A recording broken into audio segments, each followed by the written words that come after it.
Well, thank you for joining us. Explain the Fewer Fridays push. Well, it's kind of our own version of March Madness. Everyone likes a little competition, especially when food is involved. And here at Good, we wanted to encourage people to get in the kitchen and cook. And one of the ways that we think that can be possible is by simplifying the process, by encouraging people to think less is more. So we're trying to demystify cooking and encourage people to cook a meal with less ingredients than number of people at your dinner table. So we're encouraging people to host these dinners. We're calling them Fewer Fridays. And once you've got your dishes prepared, you can send your photos to community@goodinc.com for entry into our Good Fewer Fridays cookbook. Oh. So I guess if you're holding a really large dinner party, it's a lot easier. Yeah. It is. So the challenge is to do it with as few people as possible. But it's a challenge no matter the number of people that you have over. All right. Right. You can share the wealth and have a big party, and then you don't have to be so creative. You can use more ingredients. But I like on this article about Fewer Fridays, the suggestions that you give for if you have 3 or 4 or 5 people. I'm just inspired by the ideas that you're listing here, like soft-boiled eggs over asparagus, brown rice, and shaved pecorino. Well, that's a great one for this time of year because the asparagus are just coming out for spring, and it's a real spring dish. So if you have 5 people, you could have 4 ingredients: a vegetarian meal of soft-boiled eggs over asparagus, shave some nice pecorino or Parmesan over it, and serve it over brown rice, and you have a meal. If you want to have 6 people, then you can have 5 ingredients, and you can have some fruit for dessert, some melon. Or if you have 7 people, you could have some dark chocolate and some oranges for dessert.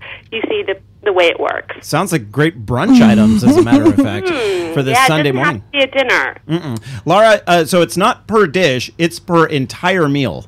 It is. It's for the entire meal. And then one of my first questions when I saw the Fewer Fridays push on Good.is was what counts as an ingredient? You know, because I love to season things, so I'm grabbing up in the spice rack left and right. I would quickly go through my list of ingredients just with the seasonings.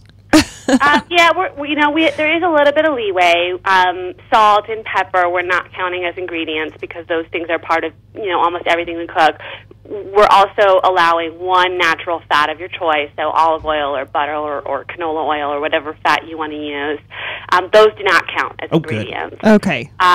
So if you're going to start adding spices, those do count as ingredients. But a lot of food, you don't need to get complicated. What we're trying to do is really encourage people to think about cooking and even hosting a dinner party as something that everybody can do.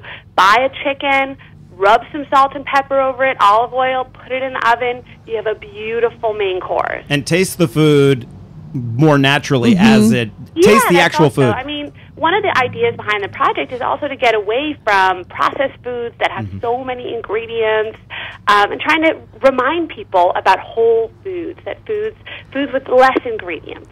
You know, another aspect of this, too, I think, Laura, is that I think I want to have people over. Oh, I don't have time. It's so complicated. I'll have to get so many things and I'll have so much time preparing. But if you take this approach, the idea of having people over isn't so overwhelming. It sounds so simple and easy. And if you let them know about it, that gives you kind of a pass on what you're serving.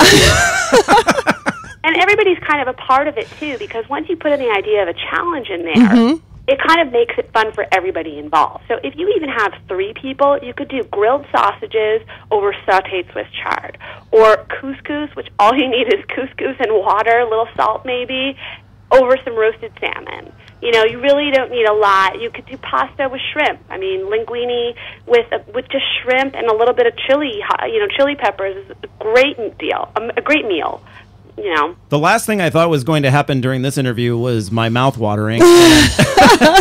I know, I'm getting really hungry now. Laura's done a great job of doing that. It's really inspiring. What sort of reaction have you received? Are a lot of people jumping on board with this? Well, Good is, this is part of our food month at Good, and we're presenting all kinds of challenges and things for our community to do because we're a social network for the social good, and we provide ideas and challenges and things for people to actually engage with each other and do. So this is one of our challenges.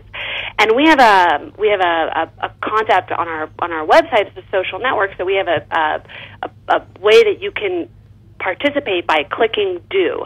And we have 200 people that have signed up for the Fewer Fridays project so far. So that just gives you a sense of how many people are excited about this project. I really like the work that Good is doing. I mean, seriously, like I said, every single day when I receive a little message from them, it's something that I think, well, that's good. Which I'm sure that's how they came up with the name. Exactly. Well, Lara, best of luck to you. I hope this Fewer Fridays thing is a success and people work it into their daily lives to some degree, maybe just considering. What it might do is put in people's heads where they consider the number of ingredients they're using. Exactly. And I wish everybody good luck in their Fewer Fridays challenges. Just out of curiosity, if you were to use Velveeta, how many ingredients does that count as? Well, we're trying to encourage people to use whole natural foods, but every bought food that you buy counts as one ingredient. Okay. Lara Rabinovitch, thank you so much. Thank you. A link to her article and the Fewer Fridays campaign is on our website at edrickexplore.com under the program summaries. We're back in